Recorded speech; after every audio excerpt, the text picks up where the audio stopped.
Hi, I'm Renata Bernardi, and this is the Job Hunting Podcast, where I interview experts and professionals and discuss issues that are important for job hunters and those who are working to advance their careers.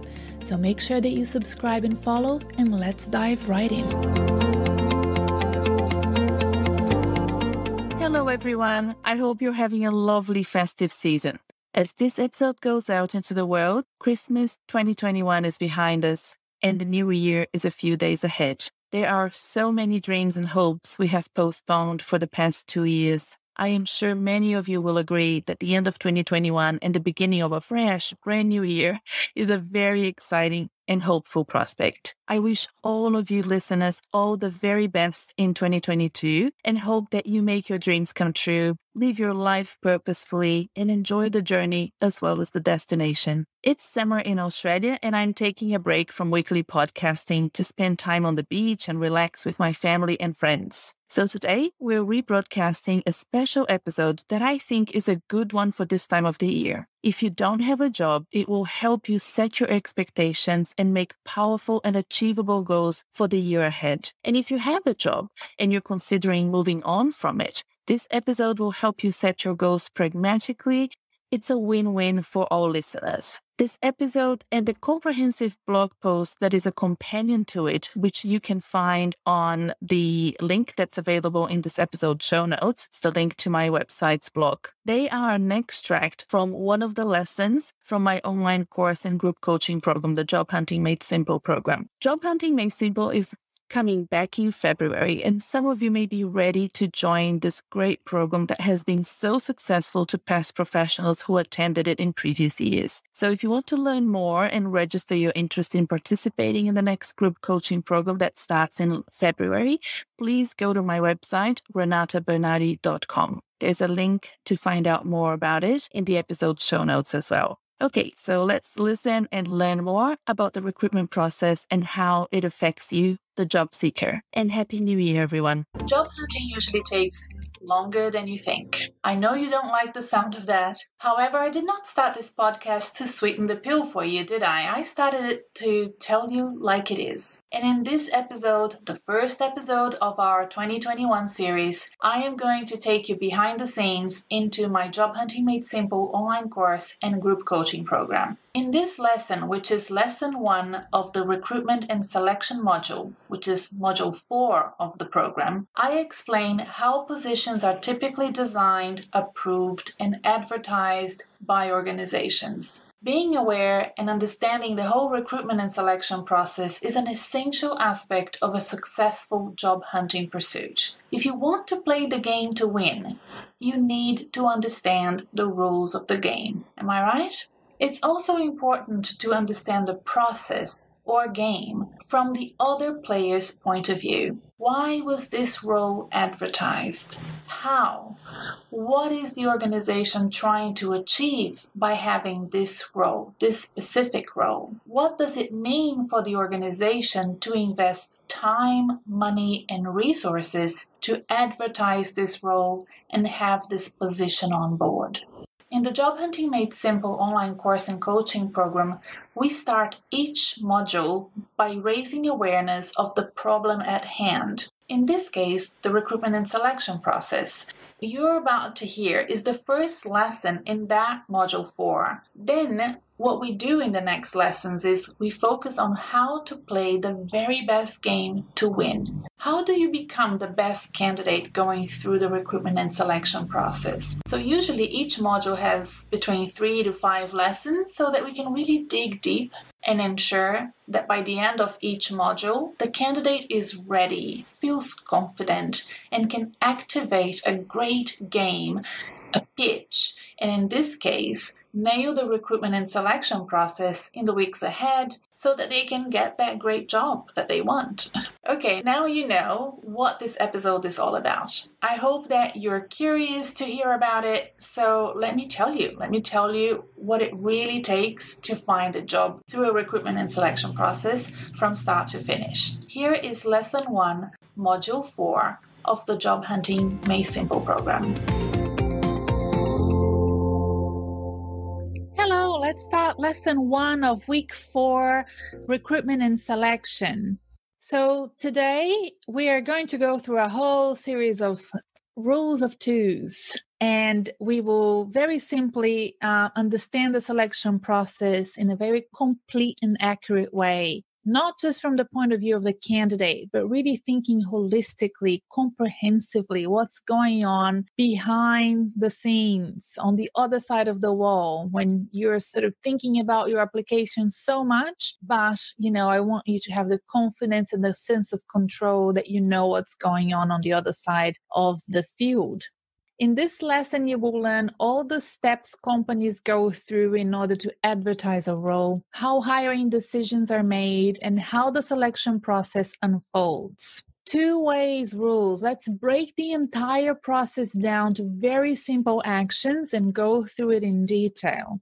So the 2 ways a job vacancy is created. There is a vacancy that can take up to 3 to 4 months to be approved, or there is a completely new role that can take up to a year or more to be approved. Okay, so a vacancy is when somebody resigns, somebody is very sick and unwell, somebody is structured out of the position, let go because they're not performing well, fired, underperformed, or there was some very challenging situation the person had to leave. Even then, depending on how bureaucratic the organization is, it can take a long time for that role to be advertised again. If it's a new role, the budget approval for that can be quite time-consuming if the organization is complex and big and bureaucratic. So, as you can imagine, there is a lot at stake, both when there is a vacancy of an existing role or if it is a new role. The 2 ways a job vacancy is filled is through a promotion internally, a position filled by an internal candidate. So as a position is made vacant or a new role is being designed, there's a lot of people already sort of being considered for that role. Succession planning is a big part of team development, human resources, and professional development internally.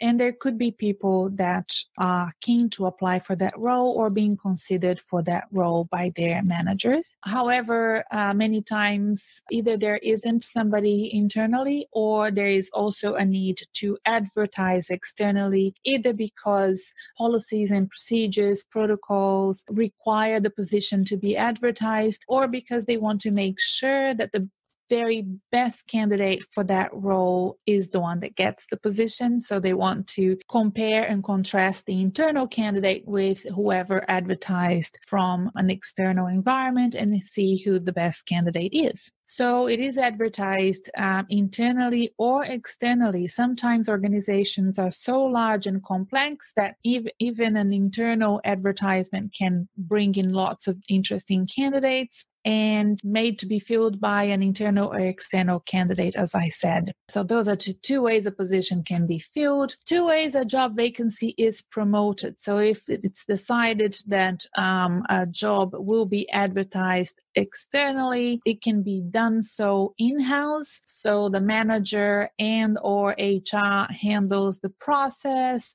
They develop the job ad, they develop the position, the position description is possibly already developed and approved by then, but the job ad is done. They will then go to platforms like LinkedIn or Seek or Indeed or other platforms that we will soon address in this presentation, and they will buy space on those platforms, sometimes pay for specific ads and advertise. Or they may decide to hire a recruitment agency to support the manager and the HR team with initial recruitment stages, because that can be very time consuming. Or if it's a senior role, they may instead have to outsource this to a search company. So those are what we call headhunters or search professionals, and they will find C-level heads of candidates to be considered for those roles. Sometimes search companies won't even advertise. They will just look within their pool of candidates and within their networks. Sometimes they will advertise those roles. It really depends on the position and what's at stake. 2 ways a job vacancy is filled: through formal application. The applicant is an unknown applicant. Nobody knows that applicant. The position was advertised on LinkedIn, Indeed, newspapers, and nobody knows that candidate until they apply. Or another way a job vacancy is filled is through a referral. The candidate is known to someone, to the manager, to somebody in HR, to colleagues inside that organization, the recruitment agency, or recruitment agency contacts. In fact, there are incentives for company staff within recruitment agencies, for recruiters to identify great candidates and present them for those opportunities. So I have worked for organizations where if I presented and recommended great candidates for a specific role that was advertised and that person then got the role, I would receive a compensation, a bonus of $1,000, $2,000. So the compensation is quite good. $5,000, I remember at times. Never got one though, but they were there. If you recommend good people for positions. 3 steps before an ad is made public. What happens before you even get to see the job ad? Depending on the size of the organization, the job ad can be drafted, finalized, and reach the internet in a matter of hours. So if it's a small organization or a very nimble organization that works in a very flexible way, a very startup way, a position is made vacant or a new position is approved. A few hours later, it's advertised. Or in a large organization, the position description and job ad need to go through a very thorough approval process that can be very lengthy, and it takes forever for that point between the approval coming through and the job actually reaching the market. That's more of my experience. Remember, I've worked in public sector, not for profit. So it needs board approval. It needs to go through a whole internal red tape, and it could take a while, 3 months, 4 months even. In a large organization, the position description, job ad, and request to advertise a new or existing role can take months. It may need to be cross-checked to see if it is really required and or if there are internal candidates that may transition into the role, and or if there are affirmative action candidates, that is minorities not well represented in the company, that need to be given a first go through special channels. Now, these are very important policies and procedures that need to take place. So, for example, if an organization is really large and there is a strategy to reduce an existing structure, so let's say there is a subsidiary that is going through a restructure and they are considering making people redundant. There could be some people sitting on the bench that could transition into other parts of that large organization. And if opportunities are made, then we need to consider, are there people here sitting on the bench that could transition into those roles? So it's an important, cost-effective, but way to consider moving good people around, but also a way to keep your great employees, keep the corporate knowledge internally, make sure that people that you want to keep, you are able to keep and transition them into good roles. And then the other aspect is, of course, minorities that are not well represented, and there could be opportunities within specific channels that the organization works with to see if they can be identified and brought in for interviews prior to the position being advertised more widely. So, going through all of that, if you really want a candidate to come through quickly, can be very time consuming for the whole department and put a lot of things on standby. But it needs to be done. In a large organization, when a job is given the green light, a lot of ground has been covered. Possibly 70% of the energy and resources, happen even before the position is advertised externally. In a small organization, advertising for a role is a very big deal, even if it happens quickly and fast and it's less complicated and bureaucratic. It's still a very big investment for small organizations to bring in somebody new. There is a lot of expectations to be met, and usually the person coming in needs to make sure that they can add value to the team in more ways than one, and be very open to, get their hands dirty, do all kinds of different jobs, even if the position descriptions is specific. In a small organization, sometimes it's all hands on deck, and it's a big deal to include a new member of the team. It's a big budget consideration. 3 types of job postings. Now let's look at how job ads reach the interweb. Job ads are posted in traditional channels: LinkedIn jobs, Seek, Indeed, and companies' websites are the traditional ways that jobs are advertised, and how also candidates look for jobs. Traditionally, and the majority of candidates would quickly go into LinkedIn or Seek.com, and now Indeed is widely used as well. But job ads are also shared on personal and company social profiles. So LinkedIn, personal and company profiles, both the hiring organizations. So for example, let's use as an example Ericsson, okay?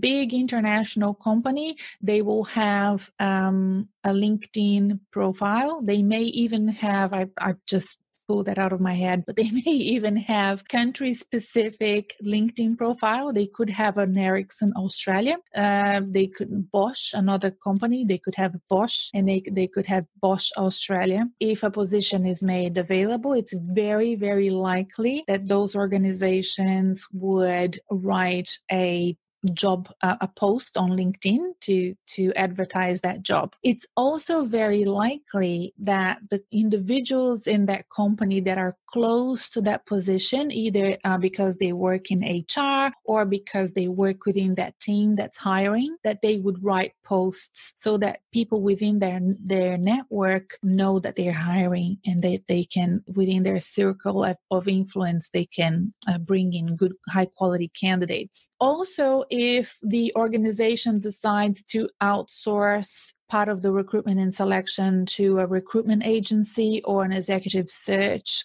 company, those organizations also have LinkedIn profiles, and they will be posting on those LinkedIn profiles, and those partners or consultants that work for them will also, in their personal LinkedIn profile, be promoting those opportunities, because it's in their best interest to promote it as widely as possible. And they know that people that follow their company links and their personal links are people that are interested in their careers, people that are looking for jobs, so they will be posting there as well. Now, Twitter, same as LinkedIn, both personal and company accounts. Depending on your sector, Twitter can be quite a good way of identifying good job opportunities. Facebook and LinkedIn groups. Now, I have seen more and more positions being advertised on Facebook private groups. I am not yet a very big fan of LinkedIn groups. I haven't seen LinkedIn groups be as intimate, exciting, social, community-oriented as the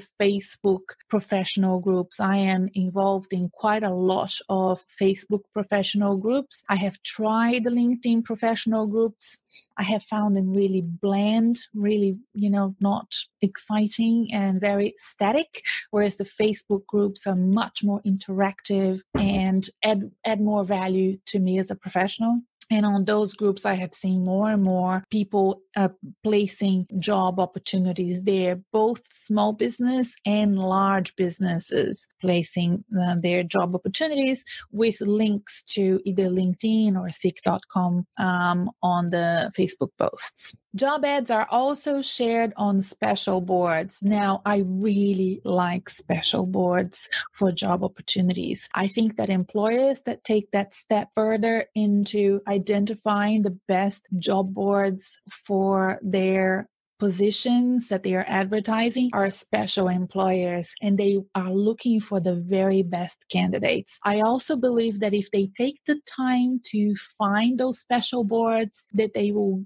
give a higher importance to the job, the candidates that come through those boards, because they have already funneled, they kind of self-select the candidates. So if you apply through those job boards, you will be perceived as higher quality candidates. As a former recruiter, somebody who, as a manager, used boards like that, I did that. And as a colleague and somebody who networked with other recruiters, that's the feeling that I had also from my counterparts in other organizations. So the boards I'm talking about in Australia, there is a website called Pro Bono, and that website is a newsletter, is a think tank for the not-for-profit sector. It's a really great website to follow if you're interested in the not-for-profit sector in Australia, and they have a great job board for the sector. So that is a good one to follow. Ethical jobs, not just for the not-for-profit sector, but for every organization out there that is interested in identifying candidates that care about working for ethical organizations. And that's a good one as well to look into. Alumni job board, especially if you're early in your careers, and by early I mean up to 6 year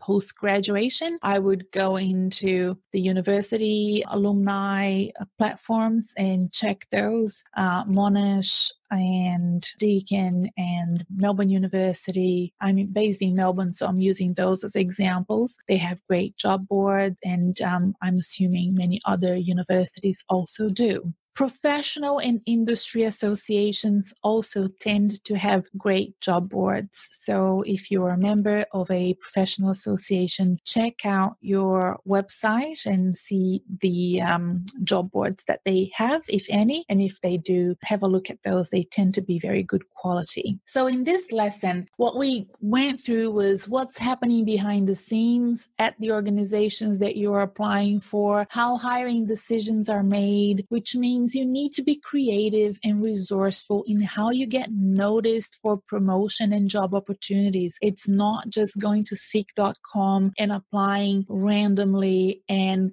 high numbers that you will get opportunities. You will get opportunities if you remember how the opportunities come about in the first place and all the steps that opportunities go through before they're actually advertised on seek.com. So there you need to be somebody who is high networked internally within your organization so that you know that job vacancies are available, that you know that new positions are being designed, that internal candidates are being considered. And then you need to be ready to apply once the jobs are out there. And remember that if you're applying on seek.com or LinkedIn or any of those job boards, you are applying at the tail end of the process, and you need to be patient and interested and have a very high quality application to stand out, because everybody's already excited and ready for whoever is the best candidate to start as soon as possible. So you've learned how the selection process unfolds, and you can then now empathize with the team running it and understand all the different players and all of the different aspects of a great process and a very complex process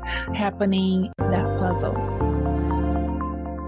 Hello again. I hope you found it useful learning about the recruitment and selection process and also taking a sneak peek inside my online coaching program. From start to finish, the recruitment and selection process is quite complex and it takes much, much longer than from a job candidate point of view. In my experience, once the job hunters know the challenge and the complexity of hiring new professionals for the organization, they become more mindful and more empathetic and switched on to the employers' and the recruiters' needs. If you are interested in learning more about the Job Hunting Made Simple online course and coaching program, I will be running it again as a group coaching program starting February. It's a 7 weeks program and it's ideal for people who are really keen to job hunt, find a new job, rediscover a new career path, and really take their career, further and to that next level. So if you're interested, go to my website and register your interest to attend. It's renatabernardi.com, RENATABERNARDE.com. If you're not yet subscribed to my newsletters, go to my website and sign up now. There's a link in the episode show notes to subscribe, or you can Google my name, Renata Bernardi, and you will find me. If you're new to this podcast, don't forget to subscribe and check our backlog of episodes because there could be an episode very exciting for you, just waiting to be heard. And if you're a regular listener and you enjoy the content, please take a couple of minutes and leave me a review on iTunes or Google. It means the world to me if you can show your appreciation for the show. Thank you so much for listening. Bye for now.